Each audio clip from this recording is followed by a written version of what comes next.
Kita lanjut kepada Ibu Emma Yohana. Beliau ini senator kita 3 periode, aktivis sejak dari mahasiswa, pernah ikut program pertukaran pemuda Indonesia Kanada ya pada umur yang sangat muda, dan kemudian juga tokoh dari berbagai organisasi, dan sekarang untuk periode ketiga menjadi senator kita di DPD RI. Kami persilakan Ibu Emma. Terima kasih. Assalamualaikum warahmatullahi wabarakatuh. Waalaikumsalam warahmatullahi wabarakatuh. Pertama-tama terima kasih kepada Prof. Asli, kemudian juga Dida Burmalis yang telah memfasilitasi kegiatan kita pada sore hari ini. Walaupun dalam suasana pandemi, sepertinya ini adalah berkah ya, sehingga kita dapat berkomunikasi dari berbagai lokasi yang ada di Republik, malah sampai ke luar negeri. Saya mungkin tidak akan terlalu banyak menyampaikan karena dari awal tadi sudah cukup hampir lengkap gitu ya, berbicara tentang padusi atau perempuan Minang. Namun ingin sedikit berbagi. Tadi seperti Uni Upira Dataib sebagai Ketua Bundokan Duang juga sudah menyampaikan. Kemudian saya juga sangat tertarik bagaimana Ibu Mutia juga menyinggung bagaimana sebagai perempuan Minang itu ya, atau padusi Minang. Nah, mungkin bahasa padusi Minang itu sudah sangat jarang kita dengar. Jadi ini diangkat kembali sehingga juga ini merupakan salah satu cara untuk melestarikan atau mengingatkan kembali kepada kaum-kaum, khususnya tentu perempuan-perempuan Minang. Saya lihat juga ada bapak-bapak, bukan hanya ibu-ibu semua yang ikut, tapi ada juga bapak-bapak di luar Pak Fasli ya. Kalau berbicara tentang banyak bapak-bapaknya Bu Emma, ratusan nih bapak-bapaknya, karena kita saya mendekati 500 tadi, lebih 500 yang hadir, dan ini baru di Zoom aja, yang di YouTube juga banyak. Jadi jangan ragu nih bapak-bapak banyak mendengar Bu Emma ini. Jadi kalau bicara tentang zaman dulu bagaimana perempuan Minang dan kita sudah mendengarkan, saya mungkin ingin sedikit menyinggung mengenai di bidang politik. Kalau kita lihat masih kurang posisi strategis yang dilakoni atau yang dipegang oleh perempuan.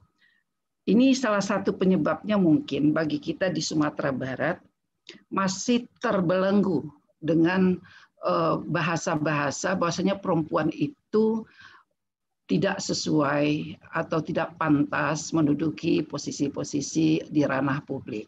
Walaupun itu terbantahkan dengan munculnya tokoh-tokoh, bukan hanya tokoh di Sumatera Barat, tapi kita bangga seperti ada Ibu Dewi, ada Bu Mutia, dan banyak lagi yang lain mungkin yang saya tidak sebutkan satu persatu. Tapi kenyataan yang ada di daerah kita, mungkin Bapak Ibu sekalian, walaupun ada undang-undang tentang keterwakilan perempuan itu, dengan 30% yang menjadi calon, ya kalau kita berbicara untuk politik, apalagi untuk legislatif dan juga mungkin untuk eksekutif. Kalau di legislatif mungkin ada hubungannya ya dengan peran perempuan itu di ranah publik. Kurangnya kalau kita bilang tidak ada, tentu ini masih kurang pendidikan politik kepada masyarakat. Hal ini mungkin menyebab masih kurangnya perempuan mendapatkan posisi penting dalam jabatan strategis, baik di legislatif maupun di eksekutif. Nah, kemudian juga karena saya mungkin sebetulnya DPD itu bukan partai politik ya, tapi kita adalah keterwakilan dari daerah, namun tidak bisa juga dihilangkan hubungan antara DPD dan DPR itu merupakan lembaga legislatif yang ada di Republik yang kita cintai ini. Jadi sebetulnya kita masih berharap banyak kepada perempuan-perempuan di Sumatera Barat untuk menduduki posisi ini. Alasannya kenapa? Karena di lembaga inilah kita dapat menyampaikan aspirasi. Di lembaga inilah kita bisa membuat kebijakan-kebijakan yang berpihak nantinya tentu terhadap kepentingan umum dan lebih khusus tentu kepentingan perempuan itu sendiri. Walaupun periode ini alhamdulillah bertambah 2 orang anggota legislatif perempuan. Nah, mungkin kalau tadi bercerita tentang personal masing-masing, kenapa saya juga terjun ke sini, sebetulnya adalah panggilan. Tidak adanya atau kurangnya perempuan yang duduk di legislatif. Sehingga inilah yang membuat saya terpanggil supaya kita perempuan ada yang menjadi wakil. Kadang-kadang seperti di DPD RI ada rasa risih. Ada daerah yang 4 anggotanya itu perempuan. Sementara kita dari Sumatera Barat tahan satu-satunya. Saya sudah menghimbau teman-teman kita, saudara-saudara kita, bagaimana kita mengisi jabatan peluang-peluang ini untuk dapat menjadi wakil dari daerah kita. Bapak Ibu yang saya hormati, kita kadang-kadang terbawa juga ya dengan cerita-cerita atau success story pada masa yang lampau. Kemudian bagaimana Minang ini adat Basandi Sarak Basandi Kitabullah. Mungkin saatnya, karena pada forum ini berkumpullah perempuan-perempuan hebat dari Sumatera Barat. Kita sudah saatnya mengevaluasi.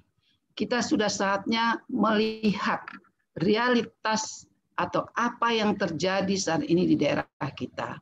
Bagaimana kondisi real tentang perempuan-perempuan Minang atau anak-anak kita, teman-teman kita, saudara-saudara kita, cerita-cerita yang indah-indah pada masa lampau. Kita khawatir ini akan merupakan hanya sebagai cerita. Kalau kita tidak bersama-sama, duduk bersama, bagaimana memberikan saran-saran, bagaimana kita membuat jembatan silaturahmi untuk membicarakan persoalan-persoalan yang ada di ranah yang ada di daerah kita saat ini.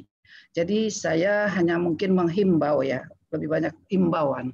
Nanti dalam diskusi-diskusi atau di dalam sumbang saran, kira-kira persoalan apa yang kita hadapi saat ini. Ini sudah saatnya gitu. Kalau bapak-bapak, ibu-ibu mungkin pulang ke Sumatera Barat, ya kita lihat yang kita katakan perempuan Minang baik budi, lemah lembut.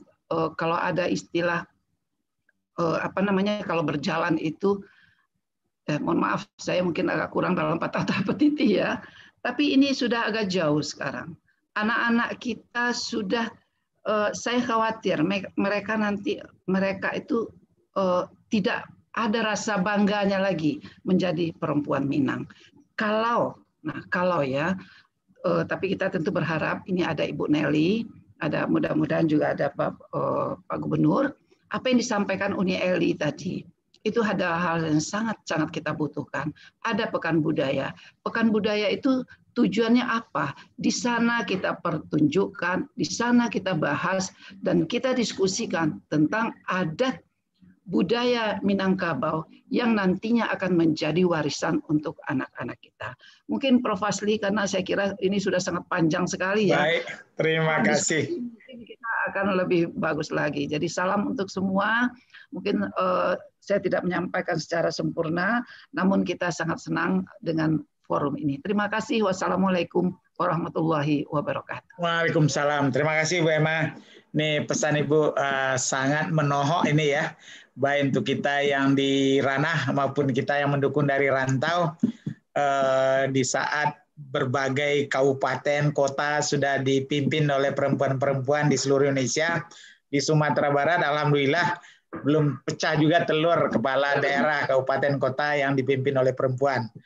Nah, tadi juga alhamdulillah di legislatif sudah mulai, walaupun agak tertati-tati seperti Bu Emma katakan, dan beliau sebagai pelaku di dalam melihat betapa orang lain demikian gigih maju, dan kenapa kita yang matrilineal yang kedudukan perempuannya jauh lebih dahulu ya, tadi lebih dahulu dari John Robert Powers gitu kata Uni Upita, tapi dalam politik nampaknya kita masih perlu belajar banyak.